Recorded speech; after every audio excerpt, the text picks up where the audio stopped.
Hello and welcome to the Read to Know podcast, where the goal is to actually remember what you read. On this podcast, we go through a book one chapter at a time, and each week we actually practice remembering what we've read. So we don't just remember, but then we can actually better apply it to our life. If you want to follow along, we're currently working our way through Stephen Covey's book, The 7 Habits of Highly Effective People. And this week, we'll be discussing Habit 3, which is put first things first. And next week, we'll be looking at the chapter entitled Paradigms of Interdependence. I'm Zach Brown, and my friend Chris Yarber is joining me to help discuss and break down this book. Also, if you've been listening and following along up to this point, we're super stoked that you're here, and we'd love to hear from you. So please reach out and say hello. We are at Read to Know Pod on all platforms.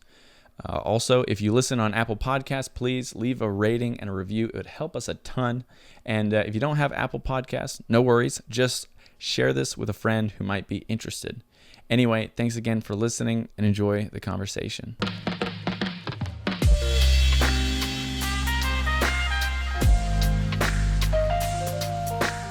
Well, Chris, happy birthday, man. Thank you so much. Yeah. I appreciate that. If it looks like on YouTube, if you're watching and not just listening, if I look like a glowing orange, it's because my wife surprised me and took me to the beach. And I usually have a rubber ring. I think I told you this. Yes. A rubber ring on as a wedding band because I love those rings. And I lost it in the ocean. And so Yeah. I have successfully lost 3 of those rings now. Congratulations on that. Thank you. Yeah. But thank you for the birthday. We were going to originally, the day we were planning on recording the podcast was your birthday, but we pushed it so that you could go to the beach. I appreciate that, So man. Thank you. now we are here. Here we are recording the podcast. Yes. All right. The true way I wanted to celebrate my birthday in the first place, but You're right. No better way to celebrate a birthday than a podcast. that's right. Especially talking about a great book like this one as we get into Yeah. Habit 3. Yeah. So I guess first thing, talking about the end of the end of Habit 2. Yes. The application suggestions at the end of the chapter. How was that going through it? I have not begun to write my personal Yeah. mission statement. I've started to think about it, Yeah. and I haven't written anything down or put anything on paper, which to me that is the most important part when it came to that application section. Right. Is putting it down so you can see it. I haven't started that yet, but I want to think before I do that very carefully about what is, my highest priority, as we'll talk about today with this habit, but what really is the highest priority, because as we talked about in the last chapter, you first have to there's 2 creations, one that you make in your mind first and then the physical. Yeah. And so I want to make sure that's all in order first before I start writing things down, Right. because I don't want to have to write it, And I think based on the chapter, that's how it should be. Yeah. And that's definitely, I wrote some things down thinking about it, making that outline, looking at roles and goals in that kind of sense, and what, kind of the overarching themes that I want out of the life that I live. But I'm not anywhere close to having a mission statement done right this minute. And honestly, if you came to me and you said, it's been a week, I got it done, I would have been surprised, and I would have been like, are you sure? And hopefully you would have told me, Chris, you did this wrong. Yeah. He said it would take months Yeah. or at least Right. a month. it could take that long. Yeah. But yeah, well, that's good. So it's a process for sure, but it's honestly, and here's the other thing that I learned in doing those exercises, especially those ones I think regarding to Habit 2, is that those exercises, they require a lot of mental energy. I was kind of, honestly, I got exhausted just going through a couple of those questions. Like it's mentally draining. Yes. In a sense. Yes. That's leadership. Yeah. That's leadership. Yeah. That's using that right brain as well with the left as you think about these things, as we'll talk about today as well. Yeah. Isn't it funny how those things, like we said last week, is that those things are the things that seem like you're not doing anything because there's no physical representation of them being done. There's no physical end result, but it takes so much effort to do that. Yes. You know what I mean? So it's like a lot of energy spent on something that doesn't actually feel like you're producing anything of actual physical, end result. You know what I mean? Right. Isn't it just I just find that an interesting, correlation. Right. I have to say, honestly, that was beautifully put.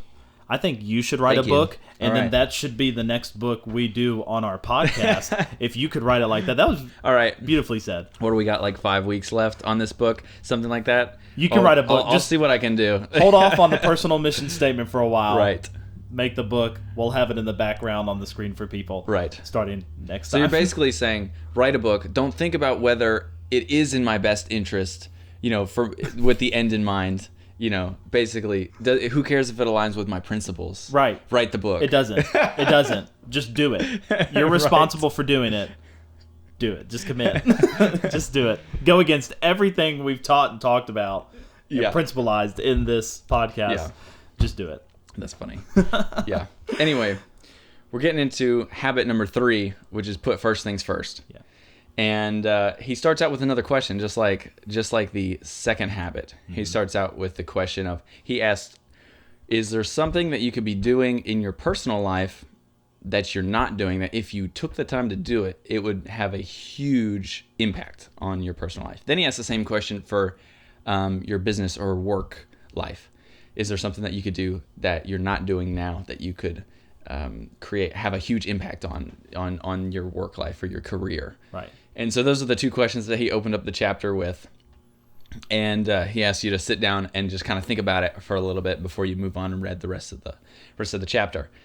And I did, and I wrote down some things, and it's kind of, again, it's similar to the last habit, where I'm not sure, like, I have some ideas, but is that the one thing? I don't know. But the importance of that exercise is not about finding just the one thing, but just to kind of think about it a little bit. Right, yeah, just to at least get you started to Yeah. think about. And he doesn't specifically say this like he does in the Habit 2, which is Chapter 3. That's a little bit confusing. Yeah. Chapter 3, Habit 2, and this is Chapter 4, Habit 3. To at least get you thinking about that, not necessarily finding that first priority and writing it down, at least get you thinking about it. And he doesn't say this in the Habit 3, this 4th chapter, but again, this chapter, and I would suggest even for this book as well, this is a great book for you to sit alone and read and maybe have some quiet time away from a lot of other distractions so that you really can begin to think about these things. Yeah. Just get away from everything. Do this for Habit 3 as well. It's certainly not as long of a chapter, but it still requires some good attention, and there's some good stuff in here as well. Yeah, for sure. And again, I feel like we say this every week when we come back down and sit down and talk about the next chapter, but it's still true. This one builds upon the last one, which built upon the last one, which built upon the last one, and he just keeps building on top of everything. And you'll see how this question that he asked at the beginning comes into play for what he's talking about the rest of this chapter. He kind of asks that question, then moves on, and then comes back around to that question a little bit later, and then you begin to fully realize how that actually plays into this habit and what it means for the rest of this chapter. Right. He uses a couple different analogies to describe how this Habit 1 and Habit 2 build upon and add to Habit 3 and how it continues forward. The first one that he does in this chapter is Habit 1 defines you as the creator. Mm-hmm. You are the creator. You are responsible. You have the responsibility. Yep. We remember that breakdown. Exactly. And then the second one, if we remember from Habit 2, he speaks of a first creation and a second creation. Yep. So Habit 2 is that first creation, which happens here. The imagery. Yeah. The third habit is that second creation, is the physical creation of that imagery that you started off with. Where last week, of course, we talked about the consciousness and imagination as well. And that's probably the best definition of Habit 3 in a sense. It's just the physical manifestation of the ideas and thoughts and program that you wrote in Chapter 2, the script that you wrote in Chapter 2, the principles that you want to live by. I'm sorry, Habit 2. I say Chapter 2, I mean Habit 2. Habit 2, right. And if you're like me, I love practical and the doing and the checklist, as we'll get into here in a minute. I love that part, and so Habit 2 was a little frustrating for me because it seems so philosophical, if I can say it like that. And so this one was kind of a relief for me, as again tying that together, right? Tying those two things together, right? As we move from dependence slowly to interdependence as well through these habits, as we've talked about before. So this one was like a off. You know. It's definitely interesting because I'm definitely that way too. I'm definitely more analytical on the side of things. I think about things as kind of factual based. You know, I don't know if you're familiar with the Myers-Briggs personality test, but I am definitely an S, not an N. You know, so in that I'm very facts oriented, and that's the way just my brain works like that. So getting your mind wrapped around the stuff in habit 2 is a little bit. It's just not. It doesn't come naturally. Is really what it. No, it doesn't. And I am. And I in that Myers-Briggs, it's a P, correct, for organizational kind of planned. Am I getting that right? Am I remembering that right? Yeah. There's J like and agendas P. and the J and the P. And so for this one, he talks about how leadership comes from, in habit 3, he talks about how leadership comes from the right brain, and management or self-management, as habit 3 is talking about, comes from the left side of the brain. And I would love to think myself as more creative and influential, when really, though, I spend most of my time in the planning and the organizing and the committing, which is part of that self-management left brain. You need both of those to manage your time well, as we'll get into, but I definitely find myself more on the left side, more on the right. Which I think most people tend to find themselves in. I think that's just an easy thing because it's kind of like it's the physical manifestation, right? So it's kind of like skipping the habit 2 and going into just like checking things off your list, as we'll get into. But so the first kind of major section of this chapter, if we move forward here, he talks about the independent will, our independent will to act, which I think is a very interesting thing, the way he talks about this, because, I think most of the time when I hear people talk about, we all have independent will. I think we all know that we can make decisions on our own volition, whether those are good decisions or bad decisions, it doesn't matter. We can make them. That's what habit 1 tells us. Right. Yeah. And that's and that, I think when people talk about our will, though, our free will, they talk about it mostly in a negative sense, that we have the power to make bad choices. Is basically, but he doesn't really worry too much about that, and he basically just says you have the power to make good choices. And I think that's a positive, and that's something that we should definitely look at. You know what I mean? It's really kind of amazing when you think about it. We have the power to make the decisions that put us in the place that we want to be. Right. You know what I mean? And again, I think I mentioned this maybe last week or the week before. It kind of feels like a representation of the American dream almost. You know what I mean? And that's kind of what really these kind of principles is what the American dream was almost based off of. You know what I mean? When you think about it, immigrants coming from other countries, they came here because this was the land where even if you had nothing, you could choose to work and create and make something for yourself, more so here than any other country in the world. Right. Yeah. Which is an amazing thing. Not just that we're here in this country, but that no matter where you're at, what environment you're in, you can choose to actually make something for yourself and make choices that get you where you want to be in life. Right. Yeah. If you have the desire, if that's there, going all the way back even before habit 1, if you have the desire, the motivation, then you can choose. And I like how you pointed that out.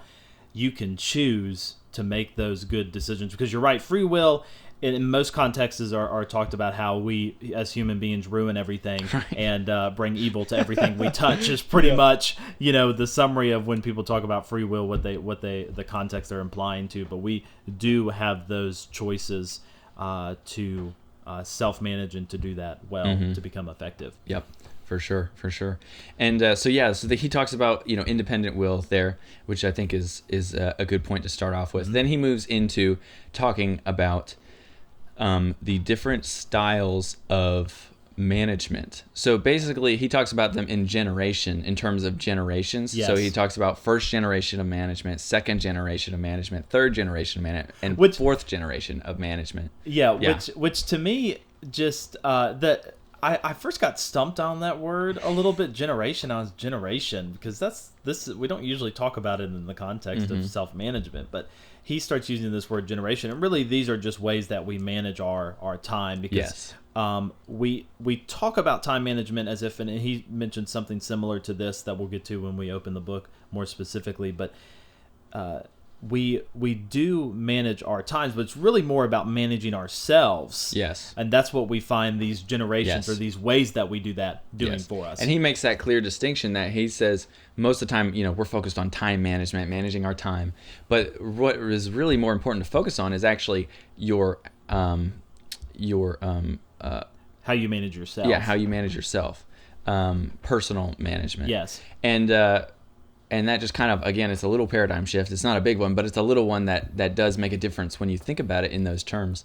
And he's constantly throwing it right. back on you. Yeah. He's never throwing it back, as we get into these quadrants and look at, what waste our time and what comes out of necessity in these different areas, these 4 different areas we'll look at. He's always throwing it back on you. Yep. It's up to you. Some things are out of your choice, out of your control, but it's up to you how you handle and respond to those. Yep. And so these 4 different management generations, as he calls them, are basically just different evolutions of time management as time has gone on, as we've become more self-aware of time management, as everyone has become more time management focused. The ways that we do time management has kind of shifted over time. And so basically the first generation of time management was basically simple checklist and to-do list. It was just listing everything out and, all right, I did this, I did that. And he mentions that the problem with that first generation is that there is no clear hierarchy of importance on each of those tasks. It could be taking out the trash, and then it could be finishing the book that you're writing. Those could be literally right next to each other, and there's no hierarchy of importance to separate those out, knowing which one is more important than the other just by looking at them. And so that was the biggest issue with the first generation of time management. Second generation of time management was calendars and schedules, appointments. Appointment schedules. And that was nice because you had it kind of laid out where you see what's coming, you know what's coming, you have appointments, you have schedules. But the problem with that one is then you're not actually focused on important tasks. It's kind of just things that you have to do that you're like, oh, I have this meeting, I have this thing, I have that thing. And so it's basically focused on other people's like wishes for you, and you're scheduling those in, right? And then the third generation of time management is the most advanced version, or also the version that most people are in right now, is this third generation of time management, which is what we see mostly like daily planning. We have daily pages that we work through. What are we scheduling for that day? And you may have some like kind of loose goals in there too, like goals for the day, that type of thing. But it's very limited in your window of just daily. Right. Yeah, pages. We're not talking about long-term goals with this one. We're not. Right. What do I have to get done today? Right. Strategic future planning, not entering that yet, but more of a day today. Yes. This is what I want. And in that you are able to prioritize a little bit more, and that's what we see with each generation. Yes. Is you get a little bit more priority. Yep. But still just day to day. And he says that the level 3 or generation 3 management is by far the better one the best one out of the 3, out of the first 3. But he proposes in this book, a 4th generation of time management, and that is the one that he says is the best one that we should be in. And the difference between the 3rd one and the 4th one is that instead of looking at just the days and what needs to be done today, you have a bigger picture. And he suggests looking at an entire week even, and saying what is important and needs to be done this week, and not just what tasks do I need to do, or what do people need me to do this week, or that type of thing. But he's also looking, which is a key distinction, he's looking through the lens of his mission statement, vision statement, and values, which you've already set up in habit 2. Right. So he's basically looking through the lens of habit 2 and deciding what is important, what needs to be done in that regard, and scheduling those in throughout a week's period. Right. And so that's the big difference between 3 and 4 as far as management styles. And he goes into more detail on this throughout the chapter, but he kind of lays these 4 out just kind of from the get-go, and then we dive into more specific avenues of how these interact and how we can navigate these different management styles. Yes, and you have a tool that you use as well that you were going to mention bringing this up. Bring this out. Because this is one of, honestly, the best tools I have seen when it comes to future planning. Because, yes, in the book, in Habit 3, he talks about, even setting out a week. But this has you setting out quarters to even a year with this that you have here that you're going to suggest for everyone. I use this planner called the Full Focus Planner. I like this planner. I've used it honestly now for probably about maybe 3 to 4 years. Honestly, I've used this planner. Who's it by? This is made by Michael Hyatt and Company.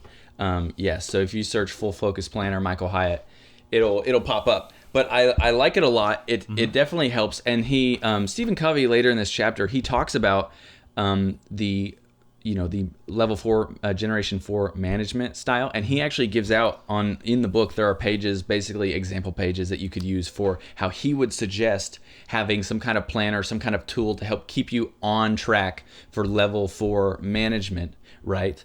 And so he has his own, Stephen Covey basically has his own version. I don't know if you can buy that anywhere. I don't know if you can buy that actual physical, say, planning pages like that anywhere. But the Full Focus Planner by Michael Hyatt is very close to that, actually, when I was looking through and reading that.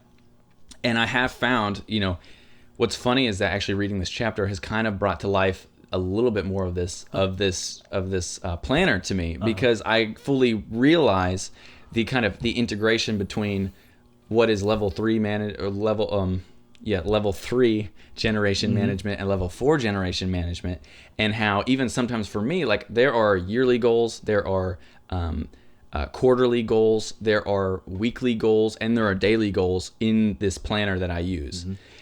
But I find myself, I will have those yearly goals set out and all that stuff, and I will break that down. And at least at the beginning of the year or beginning of the quarter, I will, be pretty good on that. But I find myself as I go through the quarter, as I go through the year, I start to slip out of that and fall back into sometimes where I'm not even looking at the weekly goals or the monthly goals or the yearly goals, and I'm just focusing on the daily pages. Yeah. So I have literally found myself going from basically Generation 4 management to Generation 3 management, as he talks about here.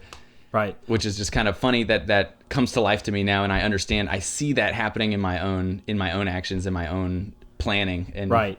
Which as you go through these generations, it really shows you, since we first started off talking about the personal mission statement and putting things first and priority, maybe this should be one of those first priorities that we have on our list. I continue to go back to checklists, though, in my personal life. That's where I've been stuck for a long time.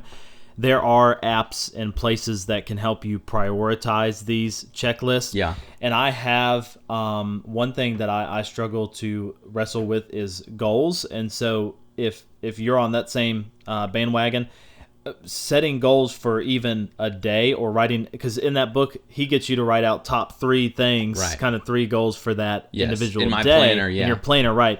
He has that, but transitioning, I think, from that daily goal setting to that longer term is really what's going to help with effectiveness overall. And that's what the planner that I use, it starts out with yearly, and then you break that down until you get to daily, and it includes weekly and quarterly and all that stuff. But yeah, so there are those kind of shifts that you can make, and I think the reason that I may start out in the level 4 management, the ultimate management, kind of system that Stephen Covey suggests, I fall out of that back into number 3 because it takes more work to stay in 4, really. And part of it is because maybe I don't have a clear vision in mind of what, begin with the end in mind. I don't have a clear vision for those things, so I begin to lose.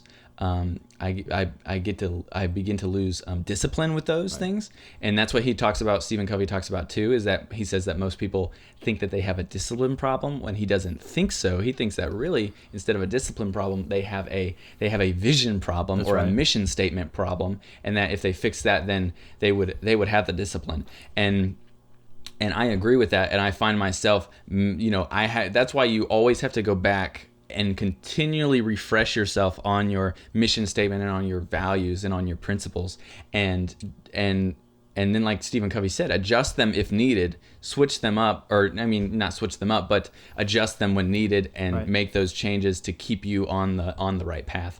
And when I am lax on that is when I start to get back into the level 3, which is just kind of interesting to see how that plays out when you put it into those words. Right. Yeah, and this the reason why we mentioned the planner is just bringing to practice and look at his example and his check that planner out. Look, you and I have just done Google searches on different things that help with this vision casting, because there are tools out there that help with that. So take some time and look some of those up. We could name specifics, but look some of those up to really help you get into practice of doing this, because we certainly need help making this transition.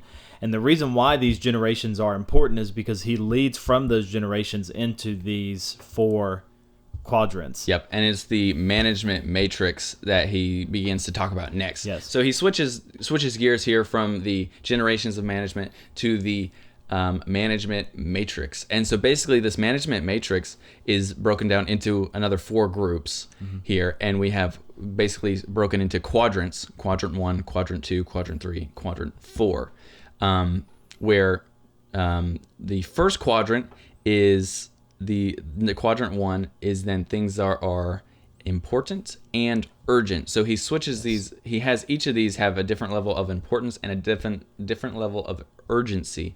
And so using this quadrant, you can then associate what is important and what is not important, what is urgent and what is not important, right? Yeah. And if you have this if you search this on Google, or if you look it up, you'll be able to see this, and it'll definitely help kind of visualize that. But quadrant 1, important and urgent.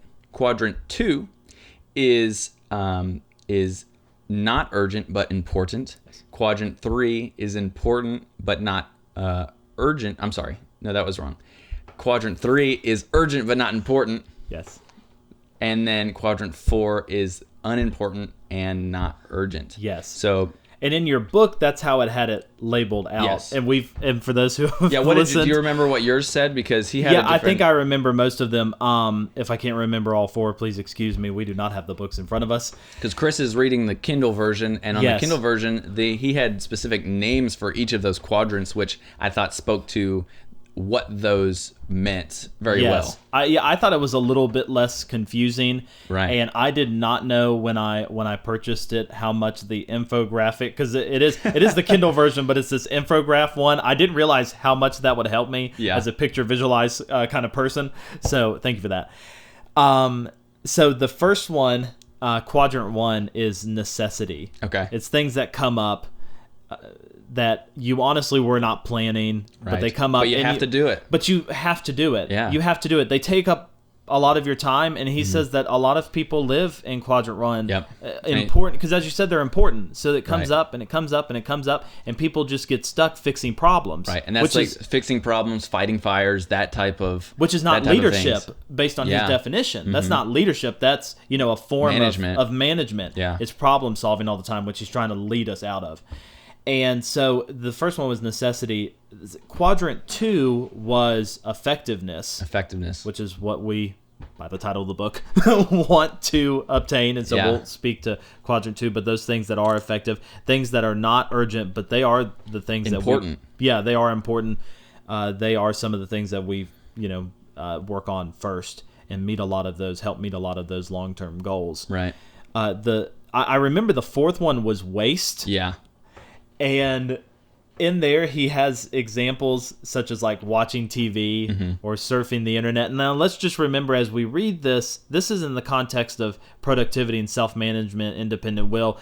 There's, of course, nothing wrong. We are not saying on this podcast that there's something wrong with watching TV, okay? Are you kidding? I'd never watch TV, ever. I love watching TV. We could honestly make a podcast just out of the shows I love. But we're not going to get into that because that'd take us on a road. It's not that those things are always the waste, but just in the context of what we've been talking about with habit 3. Do you remember the third one? And my mind is blinking on the third word. I think it was distractions. Distractions. Is that what it was? That was it. Thank you.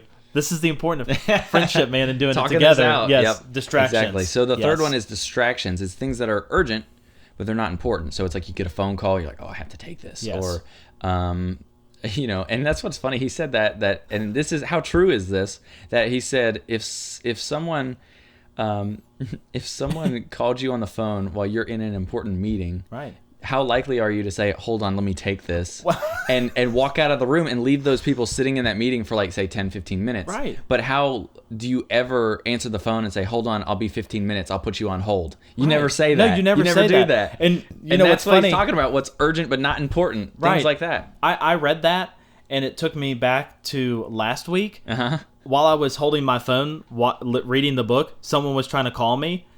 I almost picked it up. Yeah. And we're recording. And I almost picked it up. And so I read that in this chapter. I was like, oh my gosh, that's even me when I'm recording something. We all have that tendency. We do. Yeah. And I think part of it is that especially nowadays, right, with being able to just look at our phone and then get instant kind of like distractions, is that sometimes when I'm working on something and it's a it's a mentally challenging, task, or like I need my attention there and I'm in the zone. If I get a phone call or an Instagram notification or something like that, my brain's first reaction is to dive right into that because I want to get distracted from the hard or difficult work that I'm doing. Yes. But that's not productive in any way. No. And so that's what the quadrant 3 is, something to take you off of what you're doing that's important when it feels like work, but it's really not important. And I also love, this is something else that's hard to ignore as well.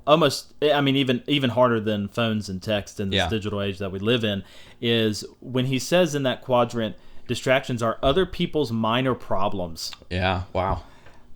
It's hard to ignore someone when they come to you with a problem, but it's really not something that you really should. So how do you, that's difficult. And you don't want to be a jerk about it. I think that's the thing. That's part of the reason that we maybe give in to those things. You know what I mean? Because you're like, someone comes to you, hey, I have this problem. Yeah, and just want to help them. I can help you. Yeah. And there's seems like a good thing to do. Right. There's nothing wrong with that, but it can be distracting from what is most important to do. Right.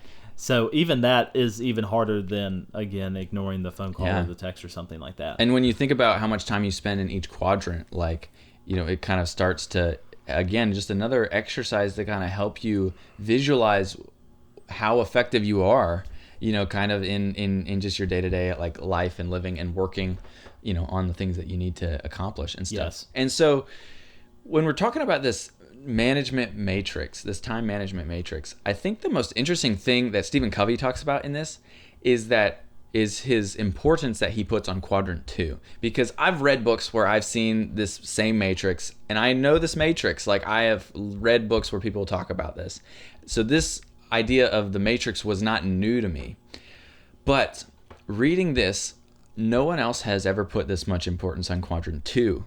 Seriously, they'll say 1 and 2 are basically the most important. Work in 1 and 2, and try not to work in 3 and 4. And that's the basics of what other people talk about. Right. But no, Stephen Covey says, let's focus as much as we possibly can in quadrant 2. And that's what he talks about the rest of the chapter. Yeah. Is quadrant 2. And I think even in the graph, now that you said that, he even puts a little star beside quadrant 2, because he's like, no, really, this is what you should focus on. That's fine. Talks about that the rest of the chapter. Yeah, and that's it. And this is where he brings back in that question from the beginning of the chapter. And he says that the answer to the question, that again, let's repeat the question just so we're familiar.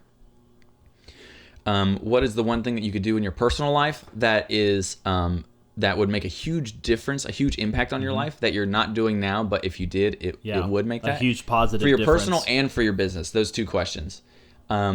The answer to both of those questions, most of the time, lie in quadrant 2. Yeah. And that's the key that he's trying to get at here. And it's those things that we know that are important. We realize, man, it would be so huge if I was able to do this, and this. But we don't, because we are bombarded by things that are urgent. Yeah. Some that are urgent but important, some that are urgent and not important, and then some that are just not important and not urgent.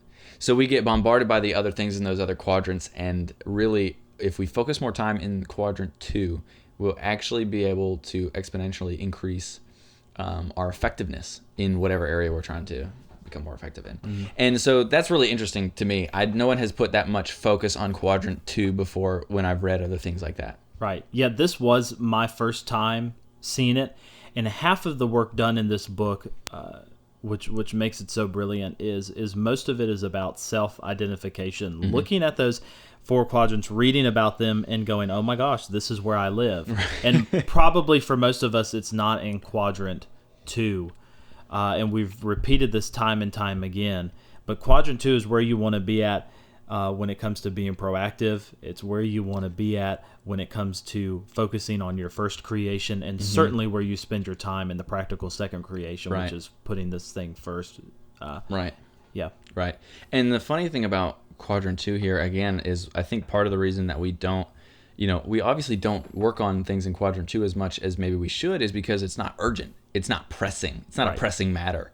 But he said it's important, but it's not urgent, which is why that goal setting long term is so important, because we're living in quadrant 2. You're focused always on not what's right in front of you, but what's coming. Because if you stay in quadrant 2, then that's where you're living. Right. Yeah. And so basically then from that, after that, he goes in to talk about how to actually make this a reality. If you're not working in quadrant 2, how do you then become someone who does on a consistent basis or more consistently? So you spend more time in that quadrant. And basically the first step is to minimize as much time as possible it being spent in quadrant 3 and 4. You minimize those as much as possible. And then second is then trying to move away from quadrant 1, which is the crisis deterrent one, the fighting fires, the solving problems, which is the hardest step. That's why those other people told you they probably didn't want to wrestle in those other books, because this is the first time that I've read about quadrant 1, 2, 3, 4. And those other people probably just didn't want to tackle, how do we move away from quadrant 1, which he focuses on, because that has to be the hardest step. No, it is, and that's what he says. People who are crisis centered in their work, just always solving problems, figuring out solutions to things, running from this problem to that problem. It's hard to get out of that, because now there's just a kind of a cycle of problems that are always arising, and that's dominating their schedule and dominating their time. So he basically says you just have to purposely cut back on that stuff, and it'll feel like things are going out of control maybe a little bit.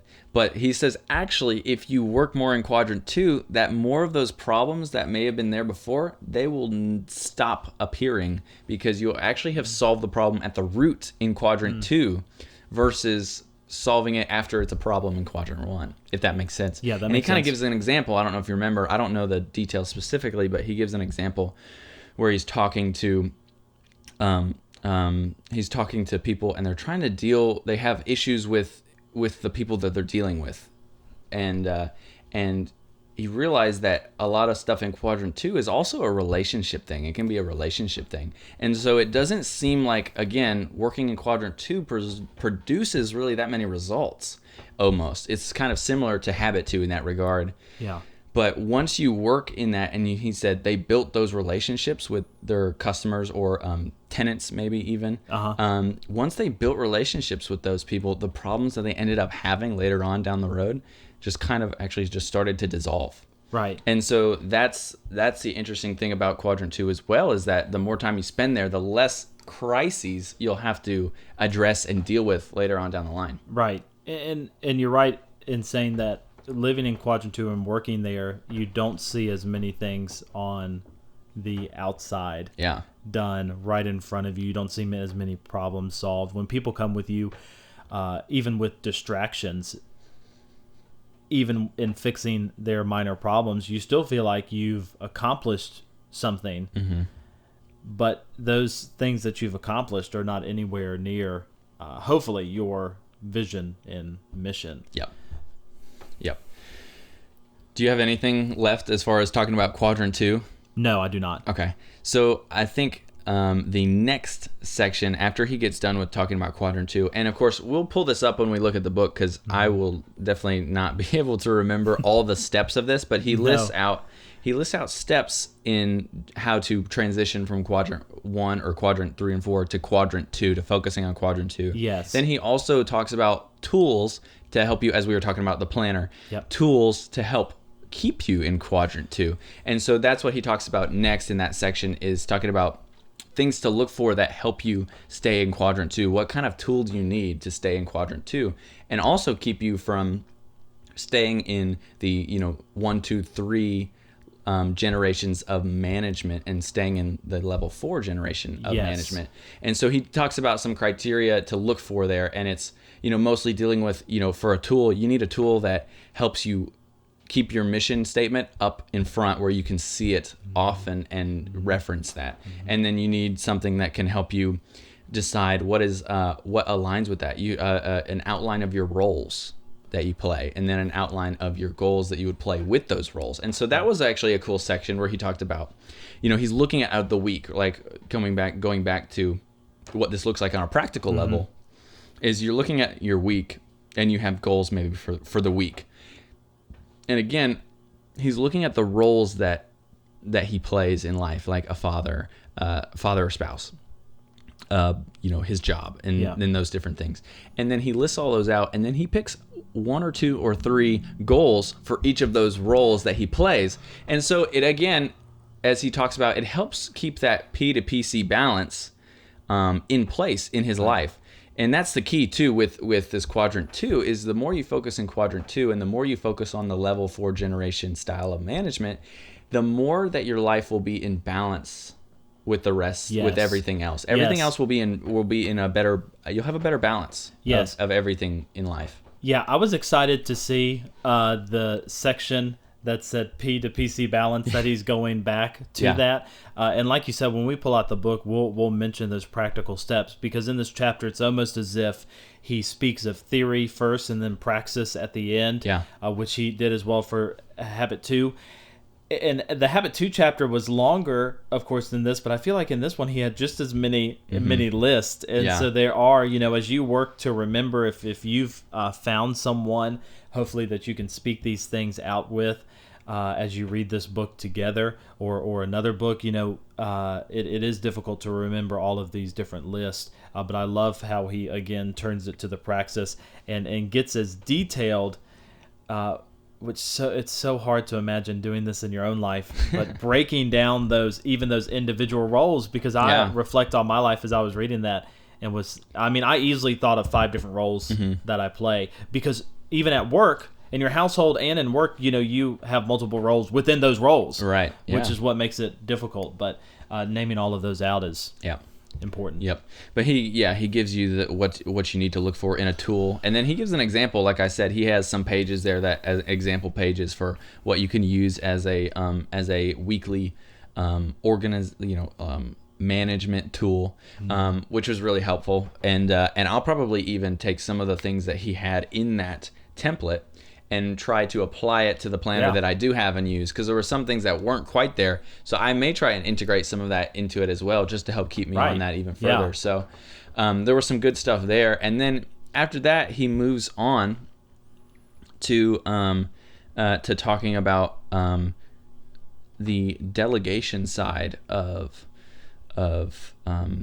this habit, which is interesting. And he says it kind of teeters on the edge of this habit and then the next habit, which then moves into habit 4, is what moves into public victory. Yes. So it's a little bit, he's kind of bridging the gap here at the end, towards the end of this chapter between these two habits.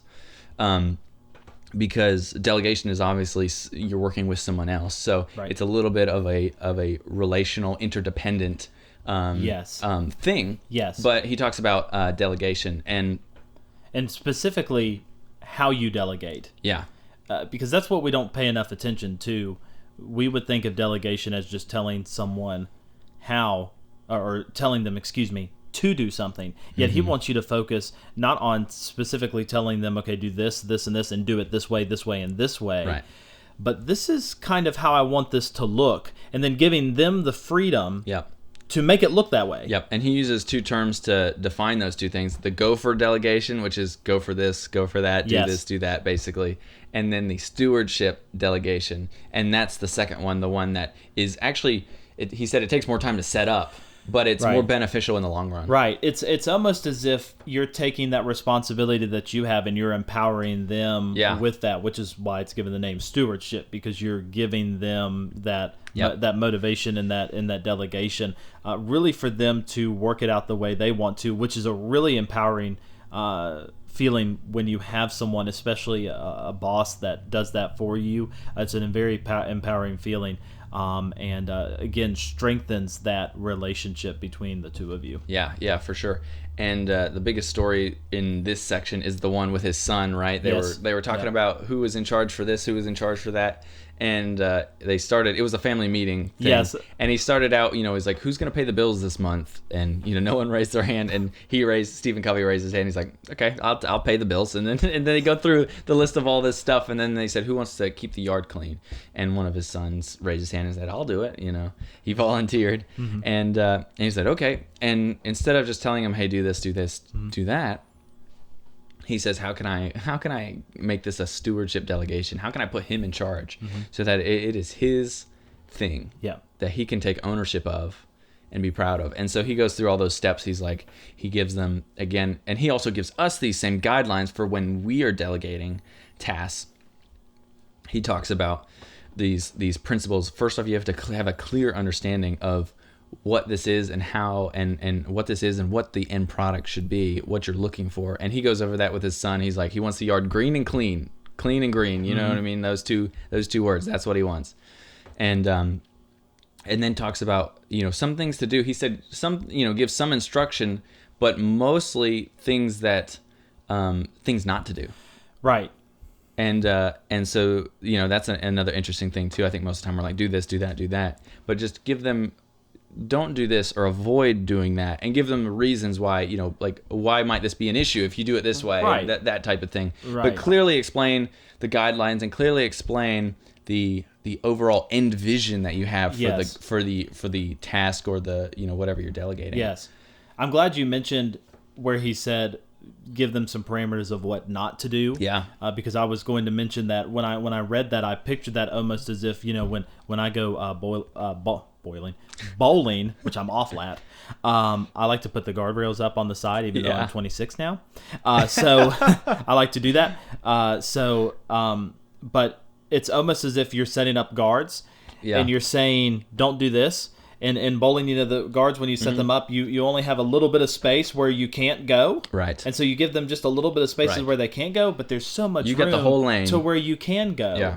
And so, but if you delegate things and you just tell them what they can do, then sometimes they can grow a little relaxed on that, or maybe they try some things that you didn't necessarily tell them to do because they may be trying to be proactive and creative. And but if you give them those things that they can't do, just that small margin, they have so much more room to operate and to vision and to work that. And you may find for that employer-employee relationship that just by giving them that vision, a couple things not to do, that they are better at doing it than you thought you would be. Right. Yeah. And that's really the goal. And I think for this delegation side of things is to find things that people can do and take hold of and really do a good job at it, and stuff in different ways and maybe more unique ways that you can. Yes. You put a little bit in and you get a lot out. Right. Yeah. And that's what he talks about, the interdependence of these habits and being able to implement this and really being able to work together, better than you could. And here's the thing, he even said, obviously he could clean his yard better than his son could at that age. I think his son might have been like 7 years old. So obviously he could do it. And he said, like, or like cleaning your kid's room, you can clean the room better than them, but that's not the purpose. The purpose is to be able to work together and him to have that, that thing that is his own thing, and he can take ownership of that and really make it his own.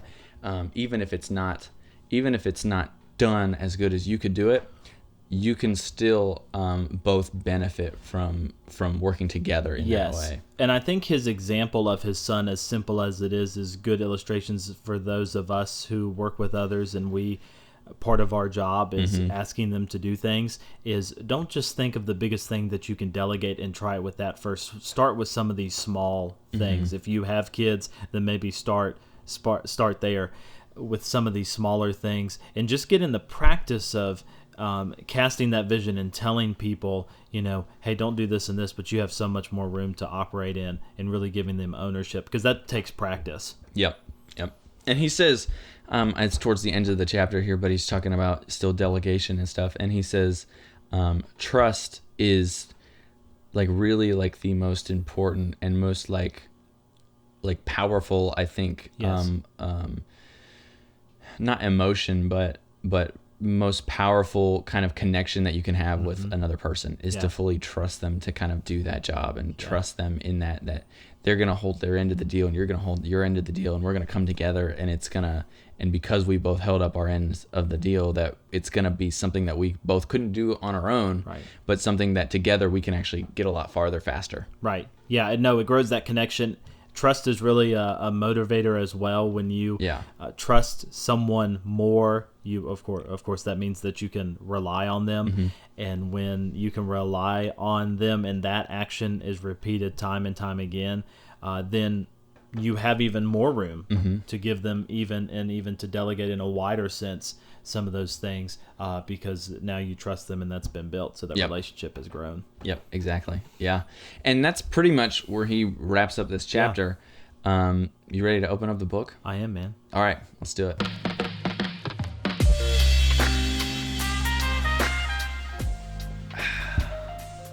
Man, that's good. That is good. All right, we got the books We back do. out, We do. and we have LaCroix in our coffee mugs. Yes, we do. So shout out to LaCroix. Yes. LaCroix, you can sponsor us if you want. I would love for you to not sponsor be mad us. about that. This is never coffee. I just want everyone to know this is never coffee. Yeah, It's always, I think for me it was coffee one time. Okay. So little. it's either If Diet anyone Coke. cares, I don't know, but It's either Diet Coke or LaCroix for me. Diet So Coke or LaCroix. if Diet Coke wanted to sponsor us too, that'd be great. does LaCroix do sponsorships? That's something I haven't seen that in a YouTube video or anything like that. I No. wonder if LaCroix does sponsorships. Sponsorships. That would be cool. That would be cool. I wonder if any ads have popped up for people for this book since listening to this podcast. That would be interesting to know. That would be interesting to know. That would be weird too. I think you're asking that because I did run some ads. So if you don't That's like what our I'm Facebook implying. page, you might see an ad or two pop up on your Facebook feed here. That's right. Anyway, Anyway, besides the point, we're pulling out the book. We're looking at this chapter a little bit more, going over some things that maybe we missed a little bit, and then also mostly I just want to cover just quotes that popped out to me, and even in sections that we covered well, I just kind of want to maybe run through a couple quotes, some personal favorite quotes from this chapter. We're not going to go back over everything because we found out that if we go over everything, it's going to be a long time to get through this basically twice. yes, right. So we're just going to skim through the parts that we covered well, hit up a couple quotes that we do enjoy, and then maybe touch on some stuff that we think maybe needs to be talked about a little bit more. Right. Yeah. Right. So first off, I just want to go over habit 3. This is basically the kind of how he defines habit 3 in a sentence. Is that habit 3 is the personal fruit, the practical fulfillment of habits 1 and 2. So again, the physical creation to the first, the first creation, the physical creation after the first creation. Yes. Which is the imagined mental creation. And then he goes on, you have to ask the ultimate questions of life when you're dealing with personal leadership issues. But once you have dealt with those issues, once you have resolved them, you then have to manage yourself effectively to create a life congruent with your answers. And that's literally just the basics of this habit in a nutshell, is that now that you basically wrestle with the questions of life. Right. And then once you've wrestled those questions to the ground, then you have to physically put those into practice, basically. You have to physically manifest what that looks like on a daily basis. Right. And that's basically the gist of this habit. Yes. Yeah. We didn't touch on this too much in the first half, and so I wanted to jump to this section on what it takes to say no, because what he's doing is he's explained the 4 quadrants, and now he's moving us into quadrant number 2. And living in quadrant number 2, we have to say no to things because we're always saying yes to the urgent, so we have to learn to say no. For some of us, including myself, saying no is very, very difficult, especially to those things right in front of us. And so he says this, he starts off by saying, we say yes or no to things daily. Whether we actually physically say yes or no, we are saying them daily. And a center of correct principles and a focus on our personal mission empowers us with the wisdom to make those judgments effectively. So we have to have that principle at the center. Yep. And then he asks a reflection question. He says, if you were to fault yourself in one of these three areas, so as you're reading, think of this for yourself, which would it be? Number one, the inability to prioritize, because he's trying to figure out where the problem's coming from. Is it that you can't prioritize, those things that should come first? Or is it the inability or desire to organize around those principles? Like you may be able to organize the principles, or excuse me, you may have the priorities, but to organize around those and to make those the most important may be a little bit of a problem, which for number two, that's mine. When I look at my individual roles, whether it's being a husband or working, and at my place of work, I have several different roles within that kind of job title. Organizing around those priorities is very, very difficult because I first want to get the easy things out of the way. Right. When those are not always the most important. I could easily organize and shift my time around those. And then the third one is the lack of discipline to execute around them. So those all three tied together, but I was just interested in knowing which one of those, 1, 2, or 3, you answered when you read this question. For me, it was actually, I think at times a little bit of all of them, really. But if we were talking most, I would say probably 3, and then maybe second, number 2 there. Okay. And why, I think, for me, at least the way that, right now where I'm at in life, is that I have some hard deadlines, but most of what I do on a daily basis does not have hard and fast and short deadlines. So I am constantly, because there's certain things that like you have to do for your job, and that if that you have to be done by a certain time, or things are going to fall through for other people. Right. They even have to be done on certain days. Right. Certain days. Yeah. And that's something I have deadlines, but I don't have as many as if I was in an office and I had a boss and that type of thing. Right. So I have more flexibility with my time right now. And so if I'm not careful, I can be very undisciplined, so I think that's kind of where I would probably fall if I had to say what is my worst, or where do I fault myself the most out of those 3 things. 2, a little bit, because I think I have a decent idea of like my priorities, and of course I'm always working on that. We'll be working on that as I continue to create a mission statement and figure out what that looks like and how to work in that.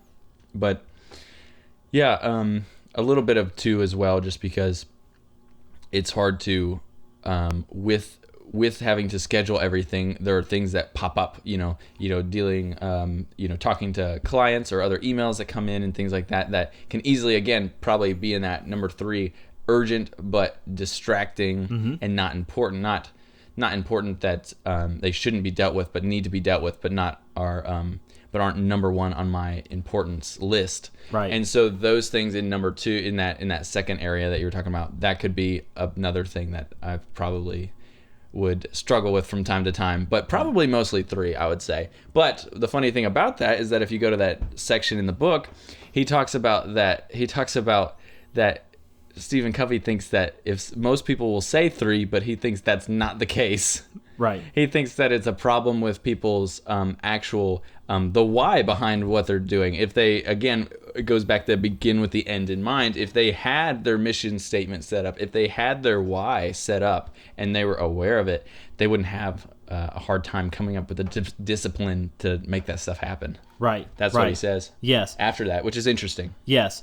He has a very convicting quote, the page after, which follows those questions, which says the way you spend your time is a result of the way you see your time and the way you really see your priorities. So if you want to label your priorities right now where you're living in your life, look at how you spend your time, and that's where your priorities are. You may not have named it, you may not have physically put it down on paper as that's your priority, but he says that is your priority. And that's just the hard truth. Yep.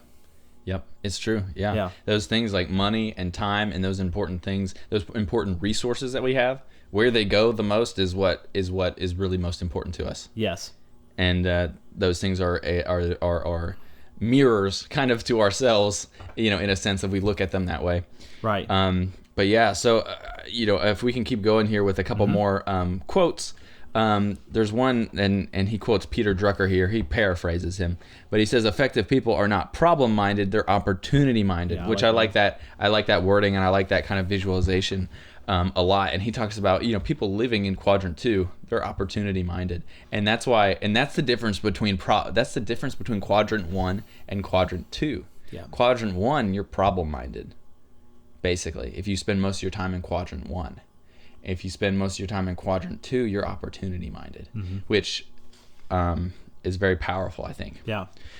All right, continuing on. If you have any quotes here, you can go ahead and Well, I throw 'em am out. at the, I don't know if you're there, I'm at the becoming a quadrant 2 self-manager, ready to get into organizing, how quadrant 2, organizing involves 4 key activities. Those 4 key activities, because we were going to, I wanted to go down this list, since there are several lists here towards the end of the chapter. Right. But under the section becoming a quadrant 2. Yeah. So first, I think it's right before that, the quadrant 2 tool. So he's talking about the Yes. like the planner, what you need to kind of keep you on track and in quadrant 2 the most. Yes. He lists out that this organizer will need to meet 6 important criteria. And so just real quickly, 1 is coherence, so that it needs to be in harmony, unity, and integrity between your vision and mission and your roles and goals.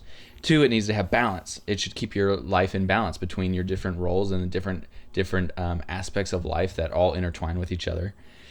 3, it should be quadrant 2 focused. So it has it basically organize your life in a weekly fashion where you can see things in a little bit bigger picture without getting stuck in the minutia of day-to-day tasks and daily to-dos.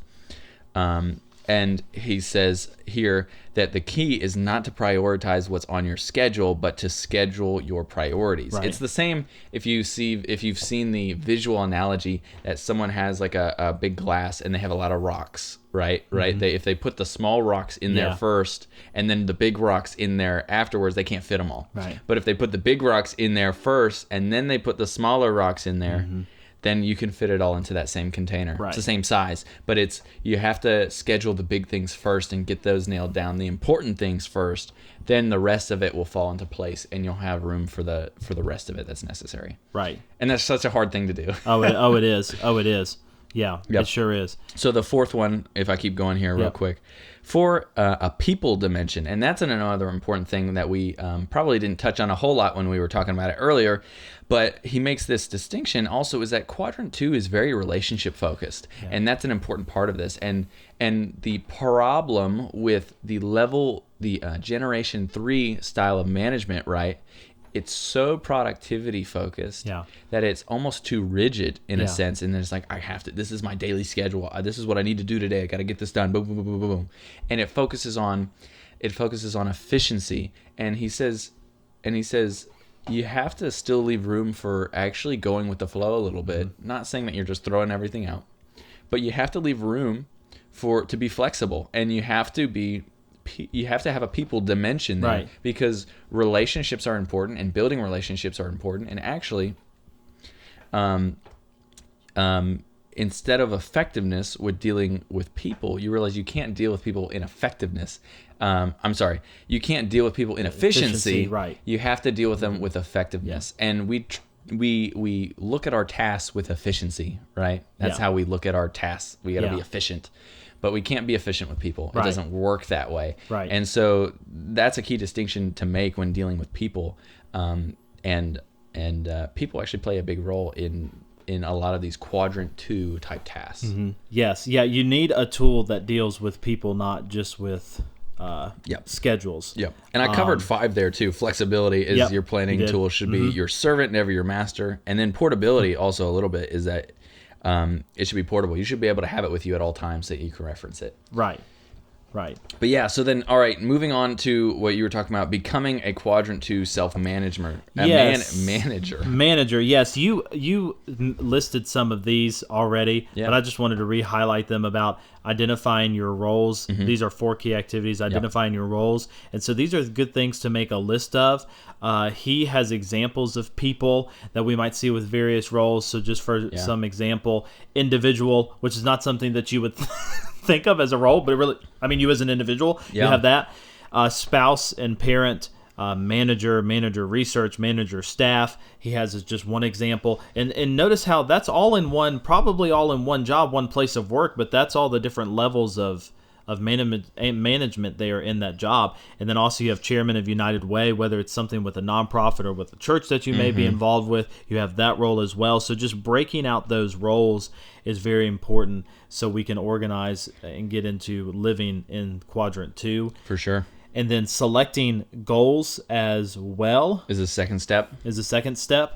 The third one was scheduling, which is now that you can look at a week ahead with your goals in mind, you can schedule your time to achieve them. So that's how the selecting the goals and the scheduling work together. And he has a great visual here in that's the where book he has as the well. visual, Is that he takes each role, and I mentioned this I think earlier, he takes each role, that individual, that spouse or parent, that thing, and then he creates those goals, just small goals that he could do in a week. That matches with each of those roles. So for the individual or personal development, he has his goals for, say, that week, just as an example, is rough draft mission statement, register for a seminar, and then visit Frank in the hospital. Like, those are his goals for the week and his personal individual side of things. Then he has spouse or parent goals, which is confirm symphony tickets, and then Tim's science project, and then Sarah's bike.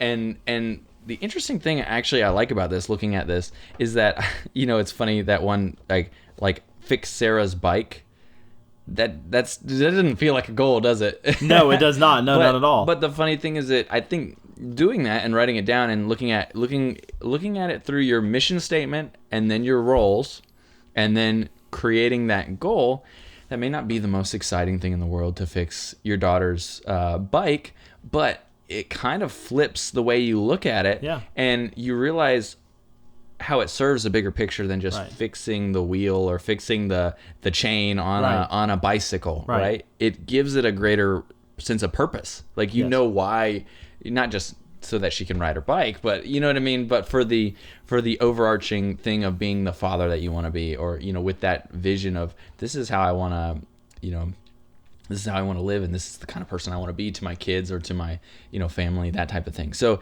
it kind of takes these mundane, kind of not fun tasks and turns it into something that is actually, you can see the real clear, the bigger picture to it all. Right. And so that's interesting. That stuck out to me as far as, looking at a task that seems so menial. Right.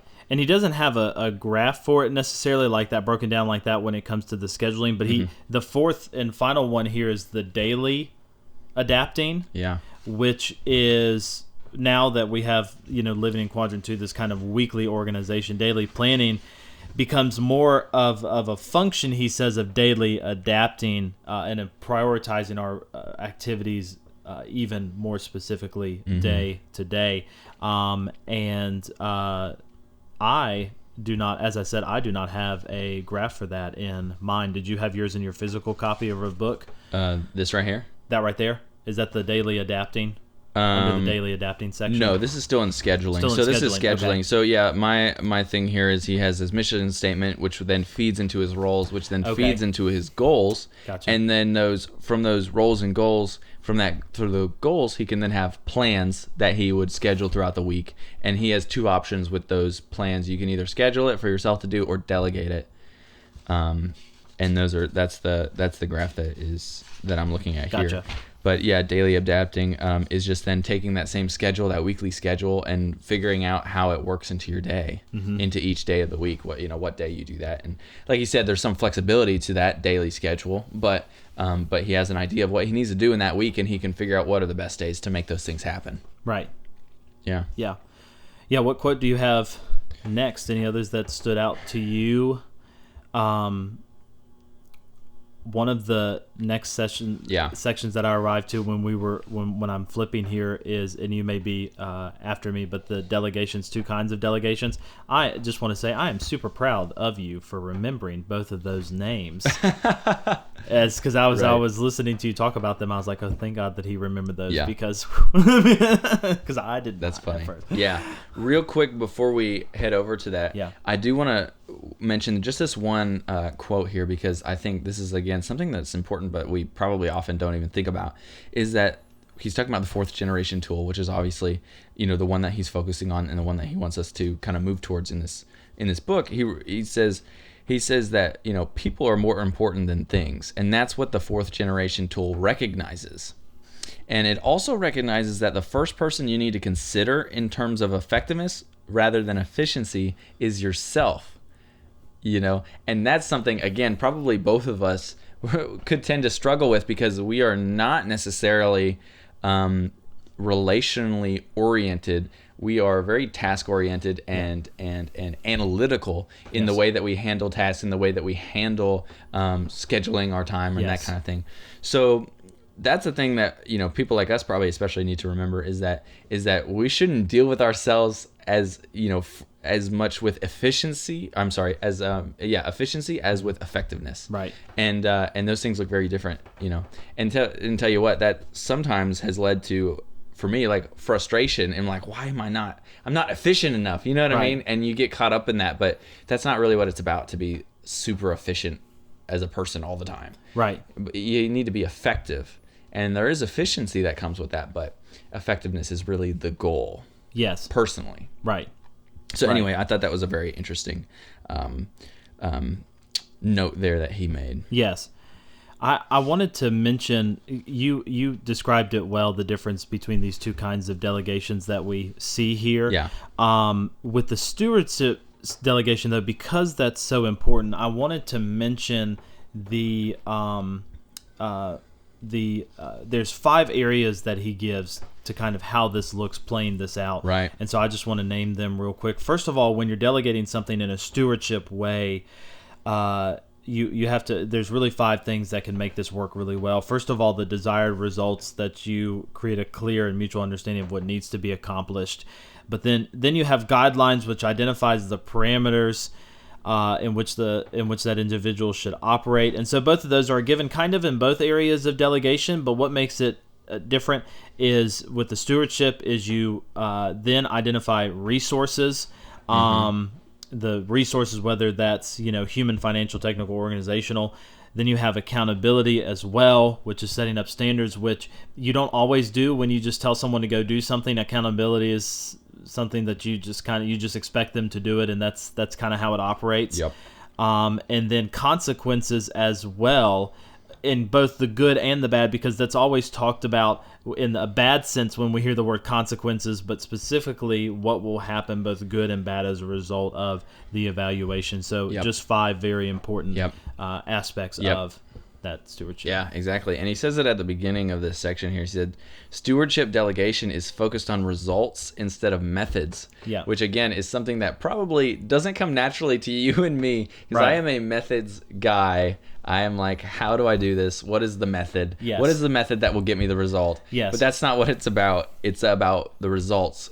Whether or not you use a different, the same method or a different method, it really doesn't matter, is basically what he's saying here. As long as you get the same results. Yeah. And that's kind of how that's how you intertwine that personal aspect. Mm-hmm. And that's how they can take charge, is to use their own method if they have a method that they prefer to use. Yes. As long as it gets the desired result. Right. Then it works better for both of us. Right. And he is after the picture and the illustration that he gives about his family, he has a quote here that again just reassures the readers that he's convinced that this stewardship delegation is the best kind of delegation. Yeah. He says, if it's done correctly, both parties will benefit, and ultimately much more work will get done in much less time, which for those of us like me and you who are task and productivity oriented, that sounds amazing. Yeah. Getting a lot more done in less time. sounds like a dream come true. Yeah, that's actually the goal that we want. Yes. But the way to go about it is not always what's most natural to us. Yeah. Personally. Yeah. And he also says here, trust is the highest form of human motivation. Yeah, It brings out the very mentioned that. best in people. And trusting people brings out the very best in them. Yeah. And it takes time and patience, and it doesn't preclude the necessity to train and develop people so that their competencies can rise to that level of trust. I mean, it takes time and it takes work, but it's one of those things that in the long run, it'll be hugely more beneficial than just being a micromanager. Yes. So, yeah, I mean, very interesting stuff. And as you mentioned, that stewardship really does lead into the fourth. So we're going to see some of these same principles bleed into the fourth habit as we move to those public victories. I almost thought when I was first reading, I thought, wow, he's going a little bit further than just the private victories that I thought he would stay, and he's moving just a little bit past that. But it builds anticipation and excitement to get into some of the public victories that we will get in. Right. But you had mentioned to me before we started recording, which I had looked ahead, that we have a short chapter in between the third habit and the fourth habit, which we'll cover. Yep. So I have one more quote here for the end of the chapter. So he's talking about the quadrant 2 paradigm, and that's how he sums up this chapter with the quadrant 2 paradigm. And he says that paradigm is what empowers you to see through the lens of importance rather than urgency. And so that's the goal. If we can get anything out of this chapter, it's start looking through the lens of importance rather than urgency. Right. Because what urgent might be what shows up quicker and what distracts you. Yeah. But what is important is the long-term most beneficial thing that you can spend your time on. And he says, interestingly, which I thought this was funny, is that interestingly, every one of the 7 habits is in quadrant 2.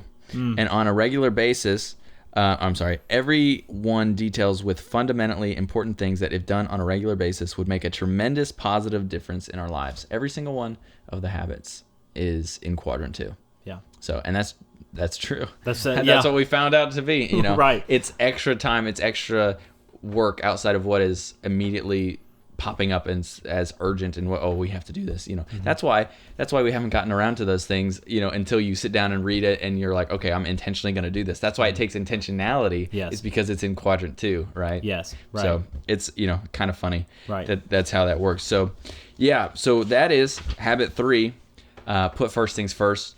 And then we are moving into the public victory section of this book with habits 4, 5, and 6.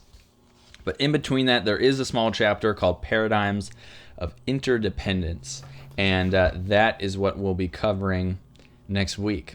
So it'll be nice. It'll be a nice little break. I think a shorter chapter with a little bit less to digest. We can kind of, go through it with a little bit, at a nice pace here. Yeah. We can kind of get a little break between these. Right. Because these chapters, man, these habits are thick. Yes, and they are meaty. Yes. These lists that he has, these activities that he has within activities can be sometimes very overbearing, which is why I'm so glad that we have each other to go over these things and to help us remember what we read, because if not, oh boy.